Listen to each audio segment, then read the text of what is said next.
2008-ci ildə Ermənistan hökuməti ilə Rusiya Dəmir Yolları şirkəti arasında imzalanmış müqaviləyə əsasən Ermənistan dəmir yollarının mülkiyyəti dövlətdə qalsa da, onların idarə olunması 30 il müddətinə Rusiyaya icarəyə verildi. Rusiya, SSR dövründən qalan köhnə infrastrukturun yenilənməsini və gəlirdən pay almağı, Ermənistan isə modernləşmiş dəmir yolu hesabına iqtisadi fayda əldə etməyi gözləyirdi. Lakin Moskvanın məqsədi yalnız iqtisadi gəlir deyildi. Müqavilə imzalanarkən regionda geosiyasi vəziyyət dəyişdi.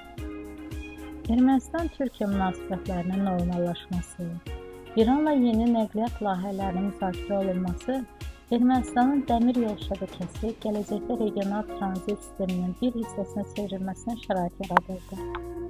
Rusiyanın hədəfi gələcəkdə Ermənistan üzərindən keçəcək strateji tranzit marşrutlarda əvəzinə mövqe tutmaq idi.